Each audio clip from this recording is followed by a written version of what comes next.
Aleluias. Não é pelo pastor Argel Cristiano, muito menos por qualquer outro pregador, é pela palavra do Senhor. Amém? Aleluias. Louvar a Deus pela vida do pastor Israel, esposa Aline. Deus abençoe pela recepção. Sempre é uma alegria poder atender, sempre é uma alegria poder estar aqui. Estava falando com o pastor Israel, eu não me esqueço da primeira vez que vim aqui, o nome do Senhor foi glorificado e foi exaltado. Deus nos abençoe nessa obra. Eu sei que o Senhor nos chamou e Ele certamente vai continuar capacitando os irmãos para essa grande obra. Como disse, é um amigo, ainda que estamos distante, mas distante de caminho, mas os corações estão perto, assim como o pastor Israel tem orado. O importante é o nome do Senhor ser glorificado sobre a nossa vida. Amém?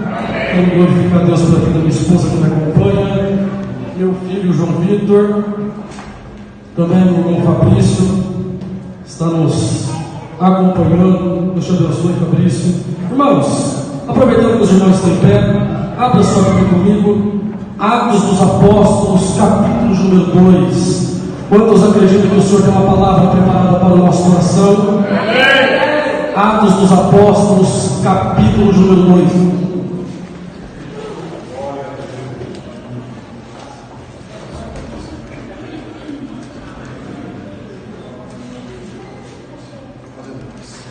Glorificado pelo nome santo do Senhor Jesus. Quantos irmãos acharam? Digam amém. Só aquele que acredita no poder da palavra, diga amém. Glória a Deus. Diz assim: e tendo chegado o dia de Pentecostes, eles estavam todos concordemente em um só lugar. Verso 2: e de repente veio um som do céu, como de uma rajada de vento impetuoso, e encheu toda a casa onde eles estavam assentados. Verso 3: e lhes apareceram línguas como de fogo, que se repartiram e pousaram sobre cada um deles, e todos foram cheios do Espírito Santo e começaram a falar em outras línguas, conforme o Espírito Santo lhes concedia falar. Amém? Pode tomar os vossos assentos, mantenha a sua Bíblia aberta. Aleluias. Se o irmão quiser continuar, vai ser uma alegria poder pregar e te ouvir aqui, querido. Aleluias. Meus irmãos, os irmãos viram que eu estou filmando aqui, e eu ainda estou demorando um pouco para acostumar com essa ideia. Não é para mostrar, na verdade, há muito tempo, as pessoas que estão em minha volta sempre falam: pastor, grava os estudos, grava as mensagens. E eu não sou aquele pastor, não sou pregador, e eu venho, principalmente numa igreja, que Deus confiou em colocar em nossas mãos. Eu não sou pastor que chega e pega um versículo e dá um estudo ou prega sem antes conferir, pesquisar. Eu gosto de pesquisar bastante, gosto de estudar. E os irmãos resolveram o meu chamado. Então por isso estou gravando aí. Mas o nome santo do Senhor vai ser glorificado e vai ser exaltado nessa noite. Mas irmãos, eu resolvi colocar um tema na mensagem hoje. E o tema da mensagem diz assim: o som do céu. Diga assim comigo: o som do céu. Você sabia que no céu tem som? Eita glória! Aleluia! Tremendo, né? Meus irmãos, a palavra que nós acabamos de ler, uma palavra conhecida, também muito pregada, inclusive os mais pentecostais ou os pentecostais gostam de ler o pastor Israel, o livro de Atos dos Apóstolos, no capítulo 2. E nós queremos aqui nessa noite explanar um pouco a palavra para os irmãos. É verdade que quem escreveu o livro de Atos dos Apóstolos foi o teólogo, o médico, Lucas. E eu acho interessante os escritos de Lucas,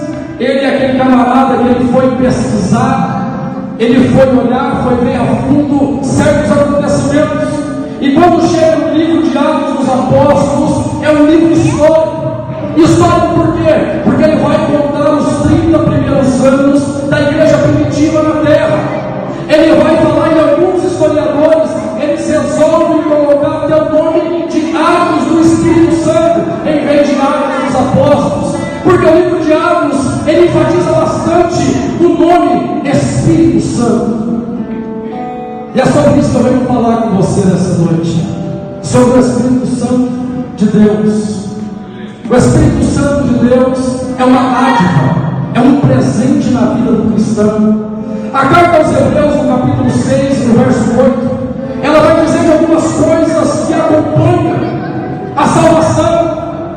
E um dos presentes, eu diria mais glorioso, que acompanha a salvação na vida do cristão é o batismo com o Espírito Santo. Aleluia! É o falar em outras línguas, que muitos, até no meio pentecostal, não conseguem entender isso. Mas através da palavra do Senhor, nós vamos entender o Pentecostes. O que aconteceu nesse dia, que Lucas dá no capítulo número 2. E eu acho interessante que quando nós vamos começar a ler, ele está dizendo assim: e tendo chegado o dia de Pentecostes. Pentecostes era uma festa que acontecia 50 dias depois. Ela acontecia 50 dias depois da Páscoa. Quando eu lembro de Páscoa, quando eu vou falar de Páscoa, pastor Israel, eu lembro de aflição, eu lembro de sangue, eu lembro de morte, eu lembro de aflição no meio dos discípulos. É isso que aconteceu na Páscoa. No dia de Páscoa, o Senhor Jesus, reunido com seus discípulos, ele vai instituir a ceia. Ele vai instituir a ceia. É aquele dia que ele vai pegar o pão e ele vai dizer, vindo da graça, ele pegou o pão e partiu. Ele também pegou o cálice, ceiou os discípulos. Aquele dia ficou marcado na vida dos discípulos, porque como eu disse, quando eu falo em Páscoa, eu lembro de sangue, eu lembro de morte, eu lembro de traição, eu lembro de aflição. Mas eu dou graças a Deus que para toda a Páscoa Deus tem reservado um Pentecostes para todo cristão. O Pentecostes também, o dia de Pentecostes ficou marcado não só na vida dos discípulos, mas na vida da igreja primitiva na terra. Ela foi marcada pelo dia de Pentecostes. E o que aconteceu neste dia? Lucas vai continuar dizendo que eles estavam todos compartimentos reunidos em um só lugar.